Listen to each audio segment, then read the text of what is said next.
उत्तर पुराण जी का स्वाध्याय हम सभी कर रहे हैं। आचार्य गुणभद्र जी द्वारा विरचित। मंगलम भगवान वीरो मंगलम गौतमो गणी मंगलम कुंद कुंदात्यो जैन धर्मोस्तु मंगलम। नमो अरिहंताणम नमो सेताणम नमो आयर्याणम नमो उवज्जायाणम नमो लोए सवसाहुणम। पंच परमेष्ठी भगवान की जय। अगले 45 मिनट के लिए सभी प्रकार के पापों का त्याग करके सभी 9 बार नमोकार मंत्र पढ़ लें।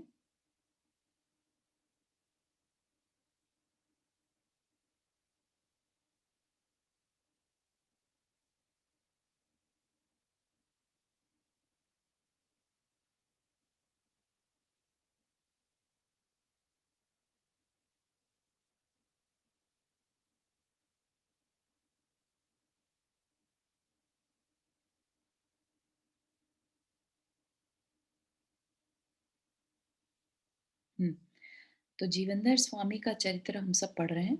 आज वो खत्म हो जाएगा, थोड़ा सा रह गया, तो देख लेते क्या देख रहे थे हम कि जो जीवनधर है वो अपनी माता से मिले। पिछले हमने कल की क्लास में देखा था, है ना। और किस कारण से उनका माता से दूर रहना पड़ा और पिता का मरण हुआ, क्योंकि पिछले भाव में उन्होंने एक हंस का, है ना, वो एक निमित्त बन गए थे हंस के बच्चे को उनके माता पिता से दूर करने में।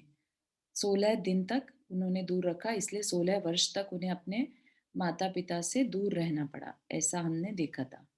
ठीक है ना।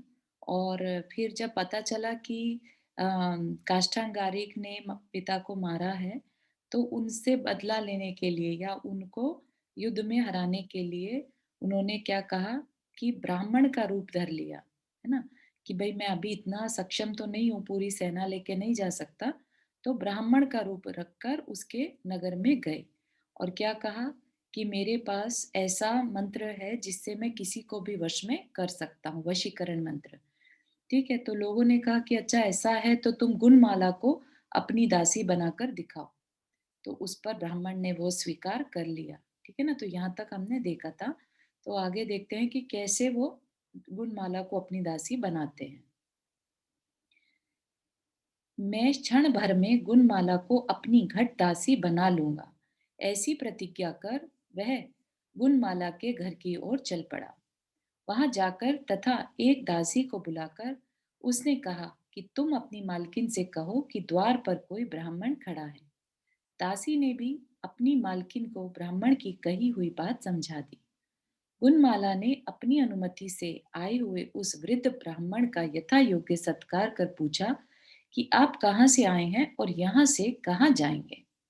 गुणमाला के उस प्रश्न के उत्तर में उसने कहा कि यहाँ पीछे से आया हूं और आगे जाऊंगा। ब्राह्मण की बात सुनकर कन्या गुणमाला के समीपवर्ती लोग हंसने लगे।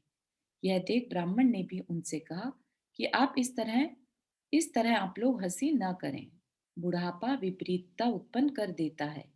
क्या आप लोगों का भी बुढ़ापा नहीं आएगा? तदनंतर उन लोगों ने फिर पूछा कि आप आगे कहाँ जाएंगे। ब्राह्मण ने कहा कि जब तक कन्या तीर्थ की प्राप्ति नहीं हो जाएगी तब तक मेरा गमन होता रहेगा। मतलब कि जब तक मुझे कन्या रत्न प्राप्त नहीं हो जाएगा तब तक मैं ऐसे ही चलता रहूंगा। इस प्रकार ब्राह्मण का उत्तर सुनकर सबने हंसते हुए कहा कि यह शरीर और अवस्था से बूढ़ा है, मन से बूढ़ा नहीं है। तदनंतर गुणमाला ने उसे अग्र आसन पर बैठाकर स्वयं भोजन कराया और फिर कहा कि अब आपकी जहां इच्छा हो वहां शीघ्र ही जाइए। इसके उत्तर में ब्राह्मण ने कहा, हे भद्र, तूने ठीक कहा। इस तरह उसकी प्रशंसा करता और डगमगाता हुआ वह ब्राह्मण लाठी टेककर बड़ी कठिनाई से उठा और उसकी शैया पर इस प्रकार चढ़ गया मानो उसने इसे चढ़ने की आज्ञा ही दे दी हो। किसकी शैया पर चढ़ गया? वो गुणमाला की शैया पर। यह देख दासियां कहने लगी कि इसकी निर्लज्जता तो देखो। वे हाथ पकड़कर उसे शैया से दूर करने के लिए उद्यत हो गई। तब ब्राह्मण ने कहा कि आप लोगों ने ठीक ही तो कहा है। यथार्थ में लज्जा स्त्रियों में ही होती है, पुरुषों में नहीं। यदि उनमें भी स्त्रियों के समान ही लज्जा होने लगे तो फिर स्त्रियों के साथ काम से संस्कृत किया हुआ उनका समागम कैसे हो सकता है? इस प्रकार वृद्ध ब्राह्मण की बात सुनकर गुणमाला ने विचार किया कि यह केवल ब्राह्मण ही नहीं है, किंतु रूप परावर्तनी विद्या के द्वारा रूप बदलकर कोई अन्य पुरुष यहाँ आया है। ऐसा गुणमाला ने विचार किया। ऐसा विचार कर उसने दासियों को रोक दिया और उस ब्राह्मण से कहा कि क्या दोष है? आप मेरे पाहुने हैं। पाहुने मतलब आप मेरे अतिथि हैं। अतः इस शैया पर बैठिए। रात्रि समाप्त होने पर शुद्ध तथा देशज स्वर के भेदों को जानने वाले उस वृद्ध ब्राह्मण ने चिरकाल तक श्रोत्र तथा मन को हरण करने वाले मधुर गीत गाए। शुद्ध तथा देशज ये क्या है? ये स्वर के भेद है, मतलब जो संगीत को जानने वाले हैं वो जानते होंगे, है ना? तो वैसा उसने ऐसे स्वरों में मन को हरने वाले मधुर गीत गाए। गंधर्व दत्ता के विवाह के समय जीवंधर कुमार ने जो अलंकार सहित मनोहर गीत गाए थे, उन्हें सुनकर गुणमाला को जैसा सुख हुआ था, वैसा ही सुख इस वृद्ध के गीत सुनकर हुआ। तो गंधर्व दत्ता के समय पर जो, अगर आपको ध्यान हो, तो वीणा का स्वयंवर रचा गया था, है ना, कि जिस जो भी स्पेशल तरह की वीणा से राग छेड़ेगा उसके साथ गंधर्व दत्ता का विवाह होगा। तो वैसा ही संगीत उस ब्राह्मण ने यानी जीवंदर कुमार ने गुणमाला को सुनाया। सवेरा होने पर गुणमाला ने बड़ी विनय के साथ उसके पास जाकर पूछा कि आपको किन किन शास्त्रों का अच्छा ज्ञान है। इसके उत्तर में ब्राह्मण ने कहा कि मैंने बड़े यत्न से धर्मशास्त्र, अर्थशास्त्र और कामशास्त्र का बार बार अभ्यास किया है। ठीक है, धर्मशास्त्र, अर्थशास्त्र और कामशास्त्र। धर्मशास्त्र मतलब जो धर्म की बातें बताए, है ना। अर्थशास्त्र जो पैसा कैसे अर्न करना है ये बात बताए, और काम शास्त्र मतलब अपने इच्छाओं को कैसे पूर्ण करना है उसका शास्त्र का बार बार अभ्यास किया है। उनमें धर्म और अर्थ के फल का निश्चय काम शास्त्र से ही होता है। वह किस प्रकार होता है? यदि यह जानना चाहती हो तो मैं इसका कुछ निरूपण करता हूँ। काम शास्त्र बेसिकली इंद्रियों को संतुष्ट करना, है ना। वह किस प्रकार होता है? तो क्या बता रहे हैं? इंद्रियां पांच हैं और उनके स्पर्श आदि विषय भी पांच ही हैं। ठीक है, पांच इंद्रियां और उनके स्पर्श आदि विषय, पांच स्पर्श विषय हैं। ठीक है, क्या स्पर्श में स्निग्ध रुग्ध, है ना, ऐसा ठंडा गरम, ये सारे क्या है? टच के भेद। स्पर्श आदि विषय भी पांच ही हैं। उनमें से स्पर्श के कर्कश आदि आठ भेद शास्त्रों में कहे हैं। स्पर्श के आठ भेद होते हैं। कर्कश मतलब जो चुभने वाला, कर्कश ऐसा, है ना, चुभने वाला हो या ठंडा गरम, जो अभी हमने बात करी, सॉफ्ट, ये सब क्या है? ये स्पर्श के भेद हैं। विद्वानों ने मधुर आदि के भेद से रस के भी छह प्रकार कहे हैं। छह प्रकार के मधुर आदि, आदि में सब कुछ लेना। तो रस के भेद क्या है? मधुर मतलब मीठा, खट्टा, तीखा, कड़वा, कसैला, है ना, ये रस के भेद। और सुगंध और दुर्गंध, जो स्मेल होती है वो दो तरह की बताते हैं, सुगंध और दुर्गंध रूप। चेतन अचेतन वस्तुओं में पाया जाने वाला सब तरह का गंध भी कृतक और सहज के भेद से दो प्रकार का माना गया है। फिर श्वेत, कृष्ण आदि के भेद रूप पांच तरह का कहा गया है। क्या चीज? रंग, है ना, रंग पांच तरह के। और जीव अजीव से उत्पन्न हुए षडज आदि स्वर सात तरह के होते हैं। ये जो सरगम होती है, सारेगामा, ये सात स्वर कहलाते हैं। इस प्रकार सब मिलाकर पांचों इंद्रियों के 28 विषय होते हैं। ठीक है, जो छूने में आए वो, जो सुनने में आए स्वर, है ना, जो टेस्ट में आए, और जो देखने में आए, और जो सूंघने में आए, सारे विषय हो गए इंद्रियों के। तो टोटल कितने हो गए? 28 विषय होते हैं। चारू जी, हाँ, और जीव आजीव का एक बार ठीक तरह से बता दो ना। हाँ, कहाँ पर? और जीव तथा अजीव से उत्पन्न हुए षडज आदि स्वर सात तरह के होते हैं, वो वाला थोड़ा सा। हाँ, स्वर, जीव अजीव हाँ। आदि से, तो स्वर बेसिकली गा के भी स्वर निकाला जा सकता है और अचेतन से भी, है ना, जैसे हम्म। ढोलक को बजाकर, निकालते हैं, तो दोनों से निकलने वाले, इसलिए ऐसा बोला। जीव अजीव से उत्पन्न हुए षडज आदि सात स्वर, जैसे बांसुरी बजाते हैं, राइट? हाँ, हाँ। तो अजीब को यूज करते हैं, और हाँ, मुंह से गाकर भी स्वर बनाए जा सकते हैं ना, संगीत हाँ। वैसे, ओके, ओके, हाँ, है ना? समझ गया। षड्ज मतलब सा रे ग म प ध नि सा हो श, गया। श से शुरू होता है ना जो हाँ, स्वर, इसलिए षड्ज, हाँ, इसलिए षड। सा रे ग म प ध नि सा जो हाँ है हाँ वही स्वर है। हाँ जी, ठीक है। और फिर क्या कह रहे हैं, इनमें से प्रत्येक के इष्ट अनिष्ट, पहले तो बता दिए 28, और फिर कह रहे हैं इष्ट अनिष्ट की अपेक्षा दो दो भेद हैं। किसी को कुछ अच्छा लग सकता है और किसी को कुछ बुरा लग सकता है, अतः सब मिलकर 56 हो जाते हैं। 28 दूना 56। इनमें जो इष्ट विषय हैं वे पुण्य करने वालों को प्राप्त होते हैं। धर्म से पुण्य होता है, और निषिद्ध विषयों का त्याग करना ही सज्जनों ने धर्म कहा है। धर्म क्या है? निषिद्ध विषयों का त्याग, जो छोड़ने लायक चीजें हैं उनका त्याग करना ही धर्म है। इसलिए जो बुद्धिमान मनुष्य निषिद्ध विषयों को छोड़कर शेष विषयों का अनुभव करते हैं, वे ही इस लोक में काम शास्त्र के जानने वाले कहे जाते हैं। तो बेसिकली काम शास्त्र क्या बताया, कि जो इंद्रिय इच्छाओं को पूरा करे, इंद्रिय विषयों को प्राप्त कराए, वो काम शास्त्र है, ठीक है ना? और प्राप्त क्या चीज होगी? जो अच्छा लग रहा है, इष्ट विषय है, और वो किनको मिलते हैं? वो पुण्य करने वालों को मिलते हैं, है ना? पुण्य किस लिए होता है? धर्म से होता है, ठीक है? तो बेसिकली क्या कहना चाह रहे हैं, जो काम है वो धर्म के बिना पॉसिबल नहीं है, ठीक है? ये समझ में आई बात? धर्म और अर्थ के बिना काम पॉसिबल नहीं है। यह कहने के बाद उस ब्राह्मण ने गुणमाला से कहा कि तू जिन विषयों का अनुभव करती है उनमें से कितने में ही अनेक दोष हैं। इस तरह ब्राह्मण का कहा सुनकर गुणमाला ने उससे कहा कि आप उन दोषों को दूर करने के लिए उपदेश कीजिए, मैं आपके शिष्य हो जाऊं। ऐसा कहने पर उस ब्राह्मण ने गुणमाला को कला आदि की शिक्षा देकर निपुण बना दिया, क्योंकि ब्राह्मण को तो बहुत अच्छे से सारी कलाएं आती थी, तो उसने गुणमाला को भी सिखा दिया। एक दिन वे सब लोग विहार करने के लिए वन में गए थे।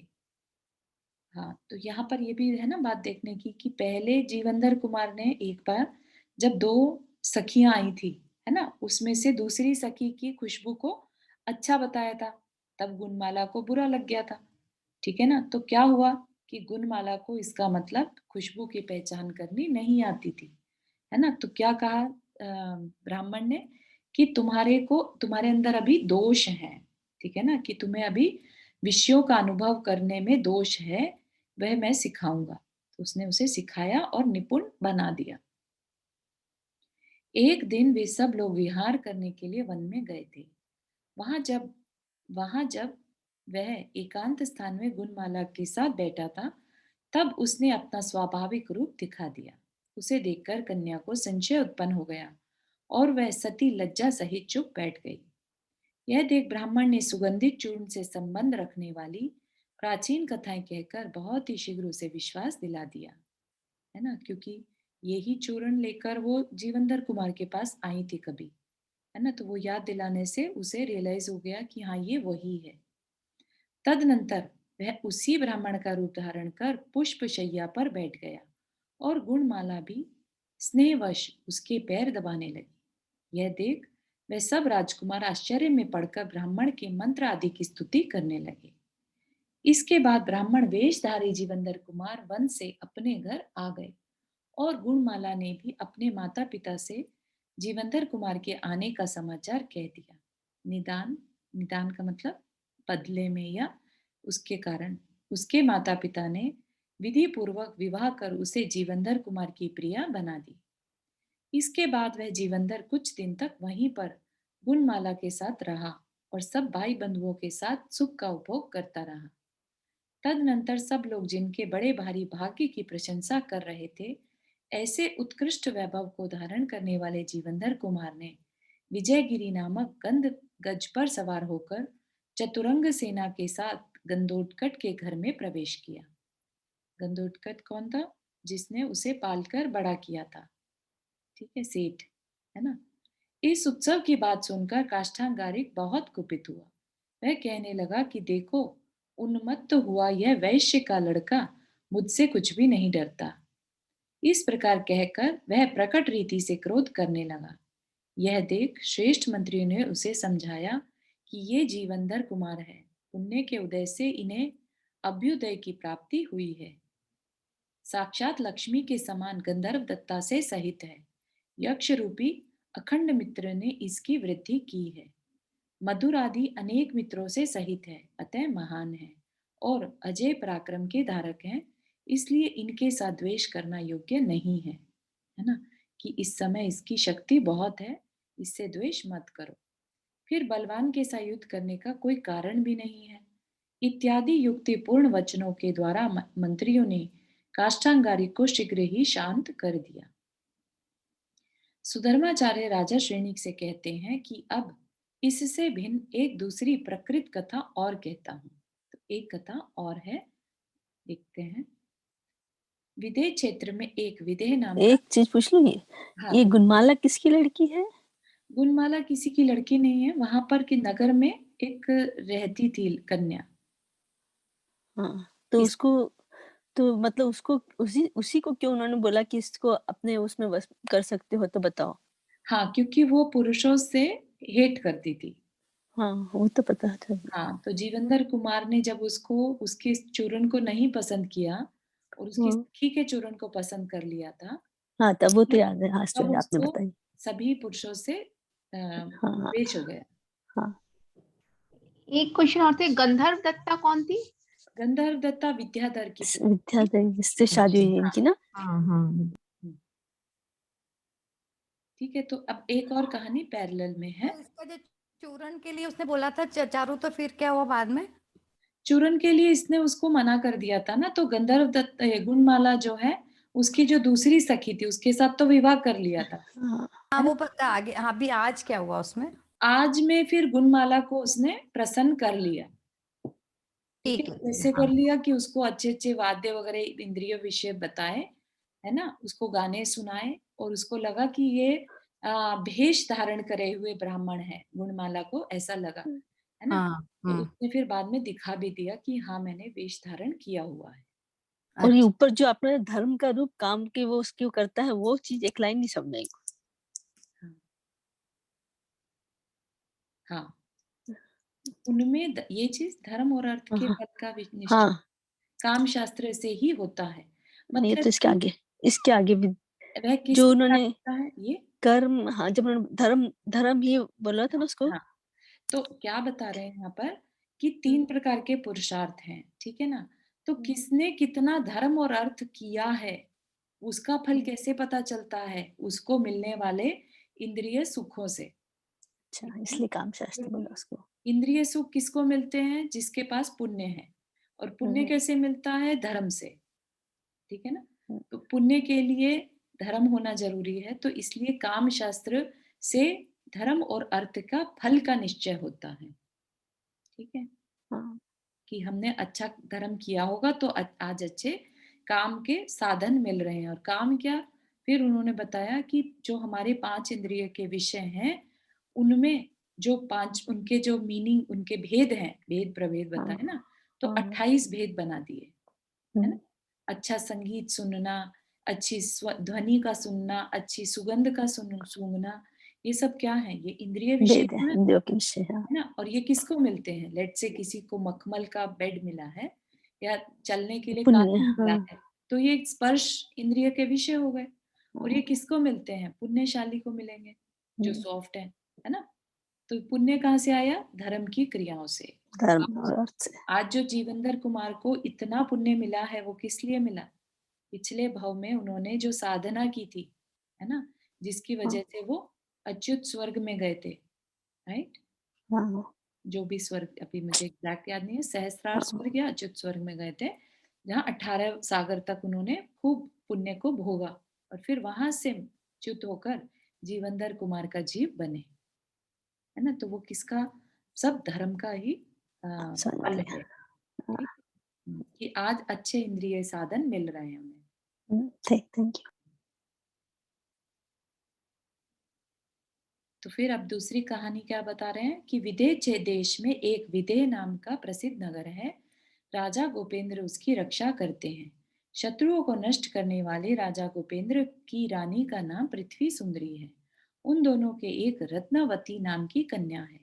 रत्नवती ने प्रतिज्ञा की थी कि जो चंद्रक वेद में चतुर होगा मैं उसे ही माला से अलंकृत करूंगी, अर्थात अन्य किसी पुरुष को अपना पति नहीं बनाऊंगी। तो ये एक तरह का यंत्र था। जैसे अगर आपको थोड़ा सा ध्यान हो, अपन जो प्रचलित महाभारत पढ़ते हैं ना, उसमें अर्जुन ने एक यंत्र भेदा था, है ना, धनुष से। तो वैसा ही इसी तरह का कुछ यंत्र है जिसे बेधना है। तो चंद्रक यंत्र को जो बेधेगा उसको मैं माला पहनाऊंगी, ऐसा उसने प्रतिज्ञा करी हुई थी।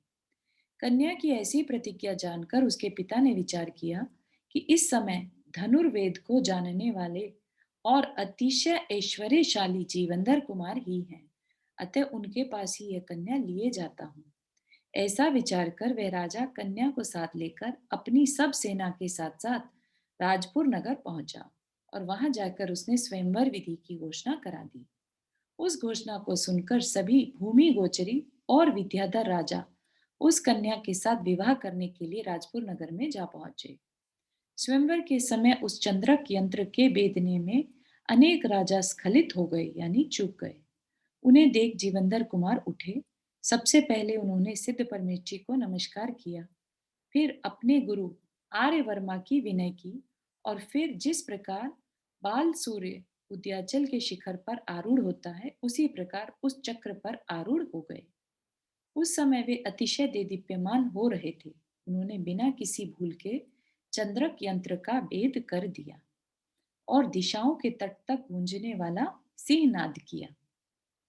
उसी समय धनुष विद्या के जानने वाले लोग उनकी प्रशंसा करने लगे कि इन्होंने अच्छा निशाना मारा, और कन्या रत्नवती ने भी प्रसन्न होकर उनके गले में माला पहनाई। उस सभा में जो सज्जन पुरुष विद्यमान थे वे यह कहते हुए बहुत ही प्रसन्न हो रहे थे कि जिस प्रकार शरद ऋतु और हंसावली का समागम योग्य होता है उसी प्रकार इन दोनों का समागम भी योग्य हुआ है। जो बुद्धिमान मध्यम पुरुष थे वे यह सोचकर उदासीन हो रहे थे कि सब जगह पुण्यात्माओं की विजय होती ही है, इसमें आश्चर्य की क्या बात है। और जो काष्ठांगारिक आदि नीच मनुष्य थे वे जीवनधर से पहले भी पराभव प्राप्त कर चुके थे।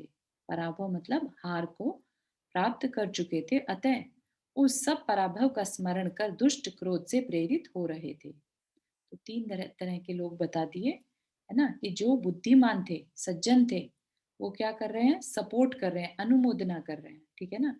तो फिर जो मध्यम बुद्धि के थे वो इग्नोर कर रहे हैं कि ठीक है पुण्यात्माओं को मिलती है, इसमें क्या खास है। और जो नीच थे वो द्वेष कर रहे हैं, है ना। तो अपने को भी यहाँ पर देखना चाहिए कि जब भी किसी दूसरे में गुण दिखते हैं या दूसरा कुछ अचीव करता है तो हमारे अंदर किस तरह के भाव हो रहे हैं, उससे हमारी कषायों के बारे में हमें पता चलता है ना। हमारे अंदर अच्छे भाव हो रहे हैं या बुरे भाव हो रहे हैं, गुस्से के, क्रोध के भाव हो रहे हैं किसी दूसरे की आग को आगे बढ़ते देखकर, ठीक है ना। वे पापी भयंकर युद्ध के द्वारा कन्या को हरण करने का उद्यम करने लगे। नीति निपुण जीवंदर कुमार ने उनकी यह विषमता जान ली, जिससे उन्होंने उसी समय भेंट लेकर तथा निम्नलिखित संदेश देकर बहुत से दूत सत्येंद्र महाराज के सामंतों के पास भेजे। जो उनके खुद के पिता के सामंत थे, मतलब जो मित्र राजा थे, उनके पास मैसेज भेजा। मैं सत्येंद्र महाराज की विजया रानी से उत्पन्न हुआ पुत्र हूँ। अपने पूर्वकृत कर्म के उदय से मैं उत्पन्न होने के बाद ही अपने माता पिता से वियुक्त होकर, मतलब कि दूर होकर, गंधोत्कच सेठ के घर में वृद्धि को प्राप्त हुआ हूँ। यह पापी काष्ठांगार कोयला बेचकर अपनी आजीविका करता था, परंतु आपके महाराज ने इसे मंत्री बना लिया था। यह राजसी प्रकृति अत्यंत नीच पुरुष है। छिद्र पाकर इस दुराशय ने सांप की तरह उन्हें मार दिया और स्वयं उनके राज्य पर आरूढ़ हो गया। छिद्र पाकर मतलब अपॉर्चुनिटी मिलते ही। यह न केवल मेरे ही द्वारा नष्ट करने की योग्य है, परंतु शत्रु होने से आप लोगों के द्वारा भी नष्ट करने के योग्य है। यदि आज यह रसातल में भी चला जाए तो भी मेरे द्वारा अवश्य ही मारा जाएगा। आप लोग सत्येंद्र महाराज के सामंत हैं, उनके भक्त हैं, योद्धा हैं, उनके द्वारा पुष्ट हुए हैं, अतिशय उद्धार हैं और कृतज्ञ हैं। इसलिए आप तथा अन्य अनुजीवी लोग इस कृतघ्न को अवश्य ही नष्ट करें। सामंत लोग जीवंधर कुमार का संदेश सुनकर कहने लगे कि यह सचमुच ही राजपुत्र है। इस तरह सम्मान कर बहुत से सामंत उनके साथ आ मिले। तदनंतर अपनी सेना तैयार कर जीवंधर कुमार ने स्वयं ही उस पर चढ़ाई की। इस पर काष्ठांगारिक पर चढ़ाई की और चिरकाल तक नाना प्रकार का युद्ध कर उसकी सेना को हरा दिया। जीवंधर कुमार मदोन्मत्त तथा अतिशय बलवान विजयगिरी नामक हाथी पर सवार थे और जिसकी आज्ञा बहुत समय से जमी हुई थी, ऐसे उद्धत काष्ठांगारिक अश्निवेग नाम के प्रसिद्ध हाथी पर आरूढ़ था।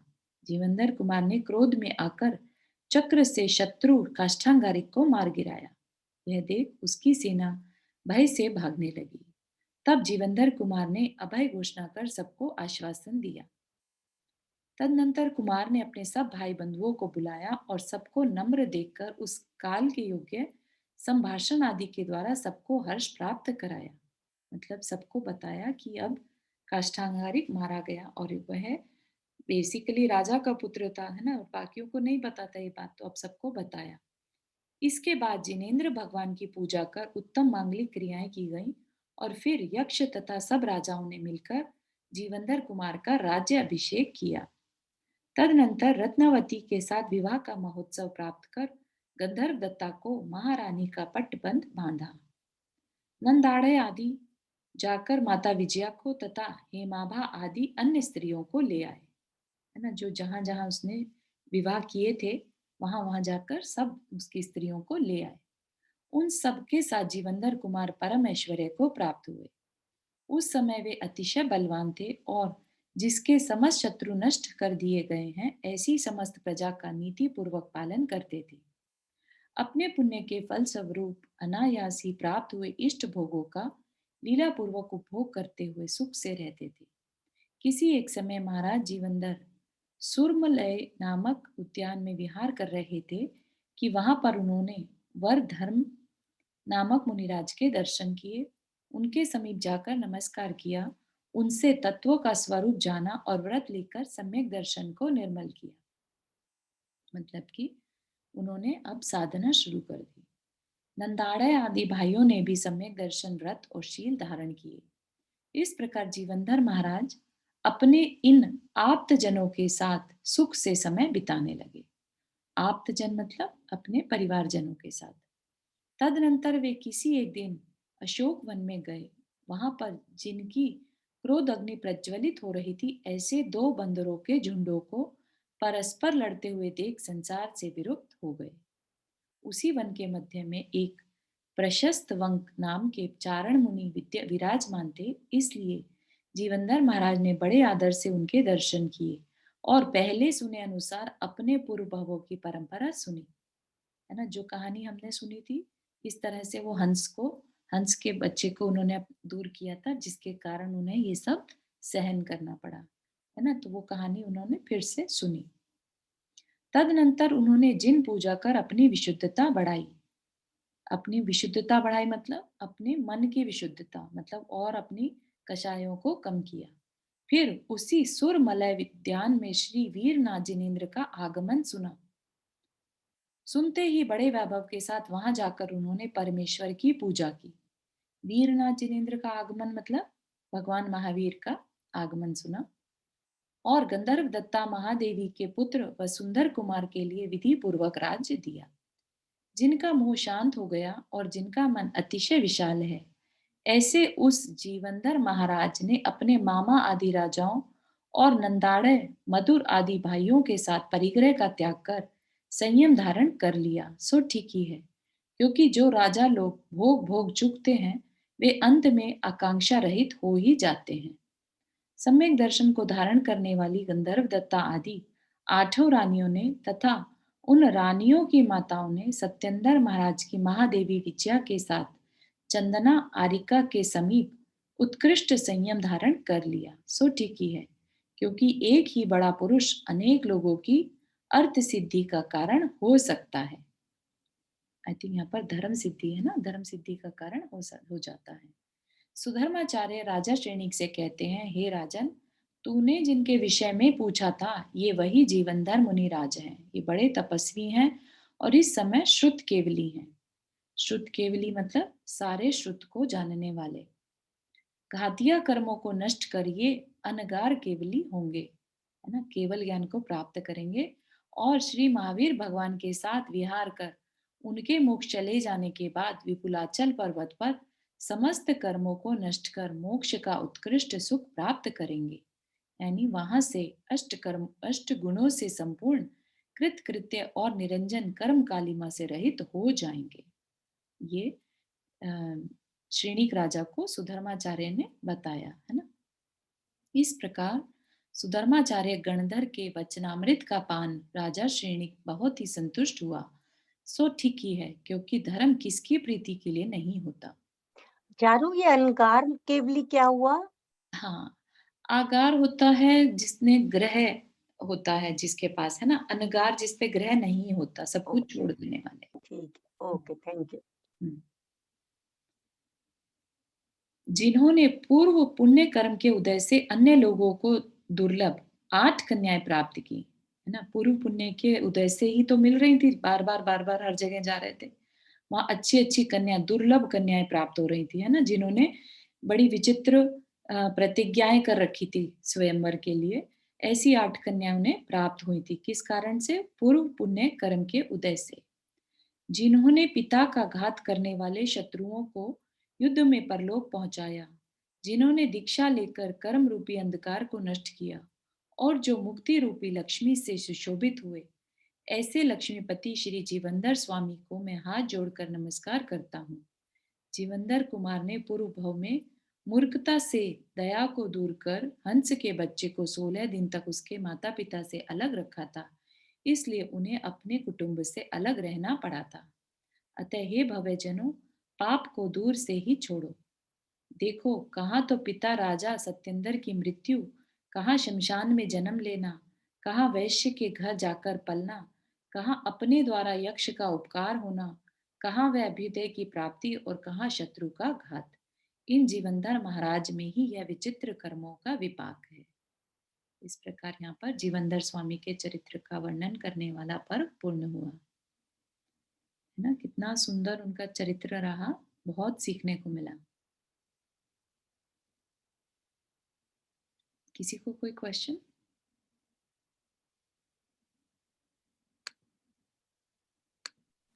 वो जो दासी बना के लाने का था वो क्या हुआ?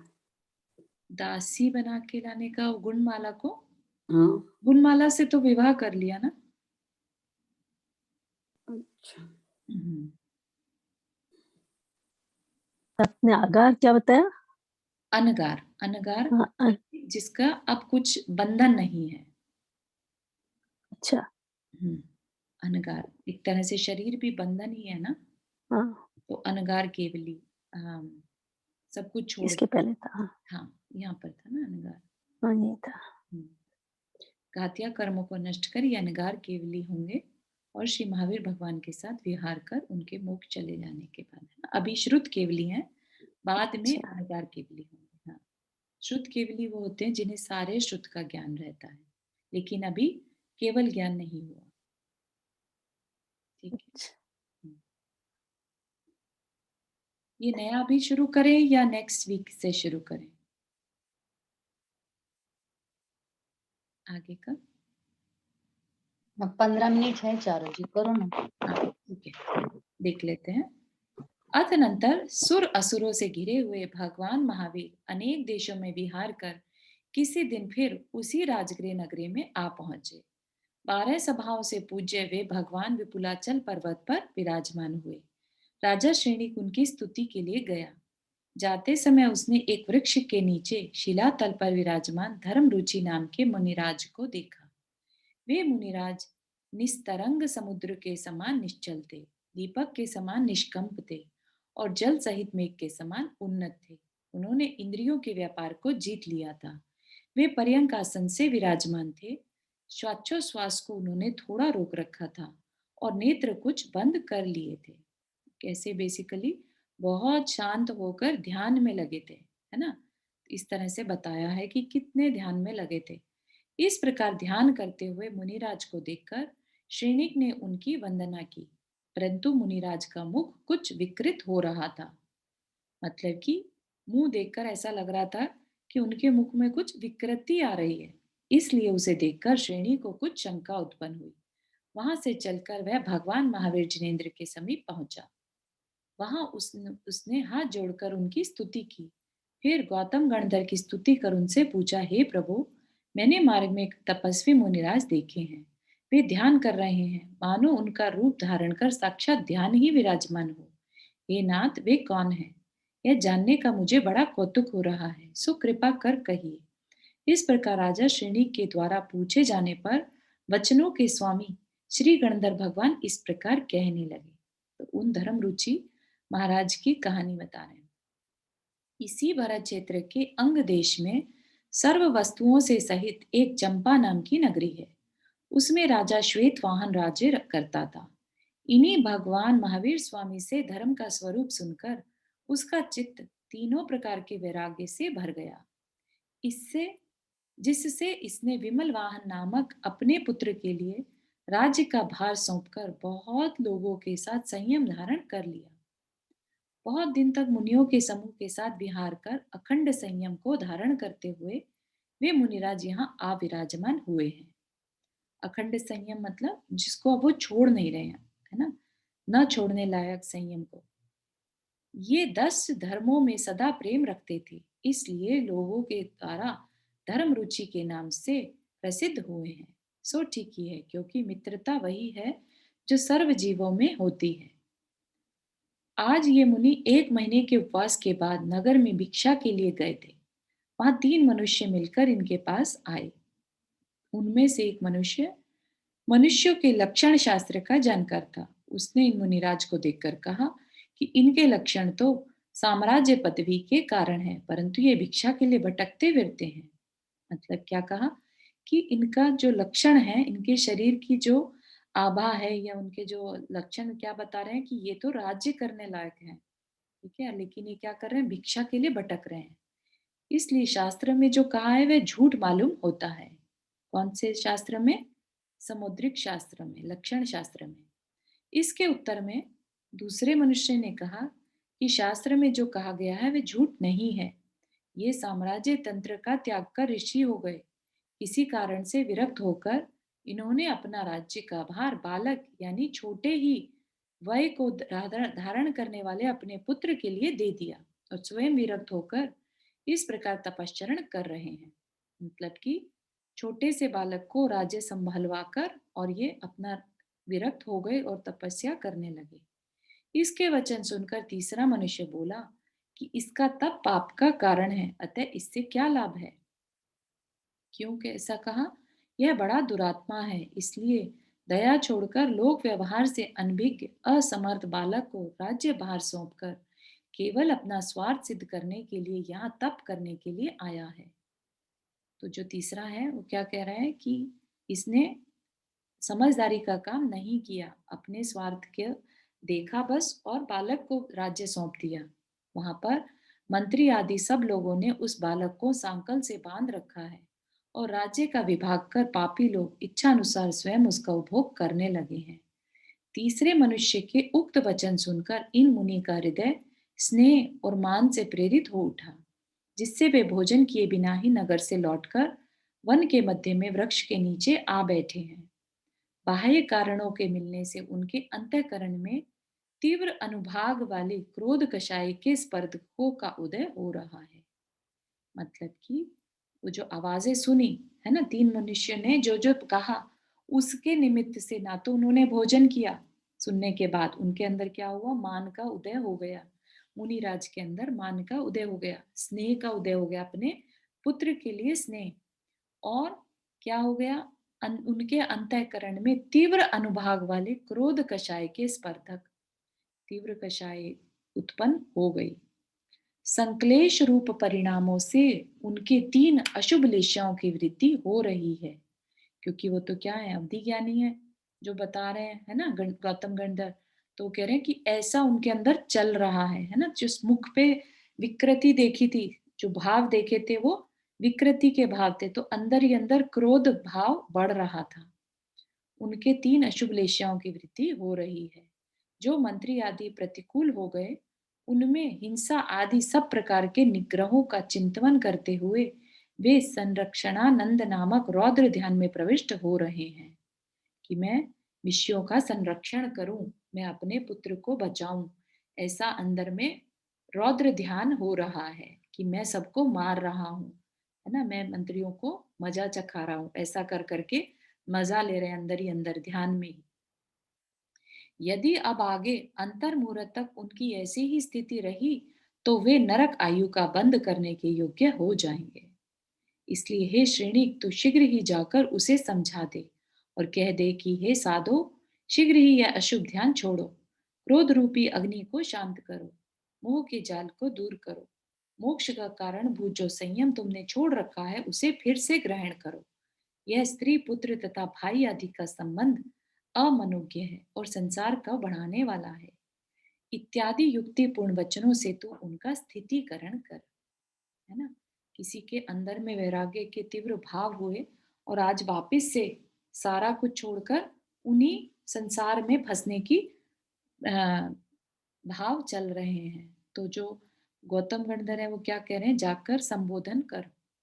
तेरे उपदेश से वे पुनः स्वरूप में स्थित होकर शुक्ल ध्यान रूपी अग्नि के द्वारा घातीय कर्म रूपी सघन अटवी को भस्म कर देंगे और नव केवल लब्धियों से देदीप्यमान शुद्ध स्वभाव के धारक हो जाएंगे। मतलब कि देखो, यहाँ पर कर्मबद्ध पर्याय के बारे में बात समझ में आती है, ठीक है ना। हाँ रुक्मणी आंटी, आपने हाथ रेज किया। हाँ, आप म्यूट पर हैं।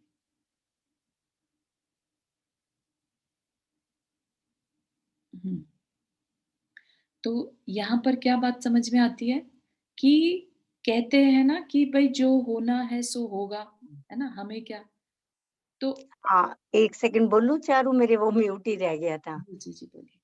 ये जैसे ये कहानी जो इसमें हो सकता है, अब गौतम गंधर की बात ये वाली ठीक हो कहानी, मैंने ऐसे पढ़ी हुई है कि जैसे उनको वो सुना तो वो अपने क्रोध में अपना तीर निकालने लगे कमान हाँ जी। से, एकदम से जैसे निकालने लगे तो उनको अपना हाथ लगा सिर के ऊपर, अरे मेरा मुकुट नहीं, एकदम से उनको अपना अंतर ध्यान हो गया उनको, हाँ और वो एकदम से अपने उसमें आ गए, हाँ असली ध्यान में। हाँ, ऐसा मैंने भी ये समझा। सुना था। यस हाँ यस यस, बिल्कुल है।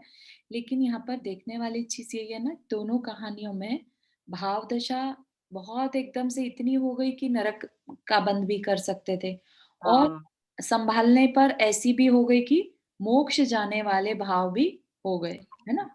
तो यहाँ पर जो केवली ने देखा, जैसा जैसा हो रहा है वैसा वैसा वो देख रहे हैं। वो किसी के पुरुषार्थ से जो बदलाव आ रहा है, वो उस पुरुषार्थ को भी देख रहे हैं और उससे आने वाले बदलाव को भी देख रहे हैं, ठीक है ना। उन्होंने ये कहीं पर नहीं कहा कि ये मोक्ष जाएगा ही जाएगा, है ना। क्या कहा कि ये नरक भी जा सकता है, ठीक है ना। तो इस तरह से अपने को कर्मबद्ध पर्याय वाला जो भाव है वो नहीं रखना चाहिए, बल्कि ये सोचना चाहिए कि जो हो रहा है वो केवली देख रहे हैं। चारू, एक क्वेश्चन है कि वो इतना ज्यादा वो मुनिराज थे, तो इतना उन्होंने धर्म किया और फिर एकदम से नरक आयु का भी बंद हो जाएगा, तो हाँ ऐसा कैसे कि मतलब पुराना किया हुआ कोई वैल्यू नहीं रखता किसी क्षण पे आके। हाँ, तो ये देखो ना कि कैसे जब आयु का बंद होने वाला है, ठीक है ना, अगर उन्होंने अभी तक नहीं बांधी हुई है, ठीक है ना, तो मरण समय जैसे भाव होंगे तो रौद्र ध्यान हो रहा है उन्हें, ठीक है, और वो भी तीव्रतम रौद्र ध्यान, ठीक है, कि पूरी की पूरी सेना को ही युद्ध कर रहे हैं अपने ध्यान में ही, ठीक है ना। तो इस वजह से उनके नरक आयु तक का बंद वो कर सकते हैं, ठीक है ना। हाँ, मरण, संभावना ही बोली है उन्होंने, हो हाँ, गया है ऐसा कुछ नहीं ऐसा बोला। नहीं, बिल्कुल नहीं, सिर्फ जैसे वो अभी परिणाम कर रहे हैं उससे ये संभव है, ठीक है ना। तो अगर नरक जैसे परिणाम संभाल लें तो यहीं की यहीं मोक्ष भी जा सकते हैं। ठीक है ना? तो इसलिए अपने को यहाँ पर ये कहानी हमेशा याद रखनी है कि जो जैसा हो रहा है बस वो केवली के ध्यान में वैसा वैसा आ रहा है। अगर वो ये कहते कि नहीं नहीं ऐसा ही होना है, नरक ही जाना है, तब हम इसे कहते कि क्रमबद्ध पर्याय, है ना? कि कुछ करने लायक है ही नहीं, बैठे रहो और जो हो रहा है बस देखते जाओ, हाथ पे हाथ रखे बैठे रहो, है ना? लेकिन यहाँ पर क्या है, नहीं नहीं तुम जाके उन्हें संबोधन दो, या फिर उनके सिर पे खुद से हाथ गया तो खुद ही रियलाइज हो गया कि अरे ये मैं क्या कर रहा हूँ, है ना? और खुद का फिर खुद से अपने परिणाम संभाल कर और अपना कल्याण कर लिया। ठीक है? किसके बारे में बोल रहे हैं? जो श्वेतवाहन मुनिराज है ना, जो उनका प्रसिद्ध नाम धर्म रुचि, अच्छा। है ना, उनके बारे में। तो गणधर महाराज के उक्त वचन सुनकर राजा श्रेणिक शीघ्र ही उन मुनि के पास गया और उनके बताए हुए मार्ग से उन्हें प्रसन्न कर आया। उक्त मुनिराज ने भी कषाय के क्षय से उत्पन्न होने वाली शांति से उत्पन्न सामग्री प्राप्त कर द्वितीय शुक्ल ध्यान के द्वारा केवल ज्ञान उत्पन्न कर लिया। ठीक है, तो यहीं तक रखते हैं, समय हो गया हमारा। और किसी को कोई क्वेश्चन?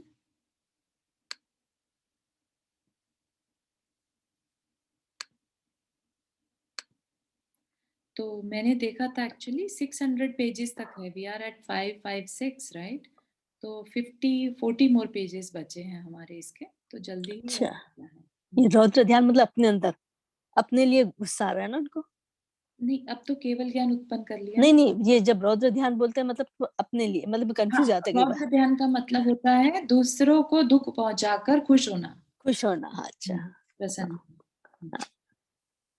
ठीक है, हाँ, थैंक यू। तो कल हमारी जैन तत्व विद्या की क्लास रहेगी, है ना? चलिए, जिनवानी स्तुति। जा वाणी के ज्ञान से सूझे लोकालोक, सो वाणी मस्तक धरो सदा देत दो। हे जिनवाणी भारती तोय जपो दिन रैन, जो तेरा शरणा गहे सो पावे सुख चैन। नमः।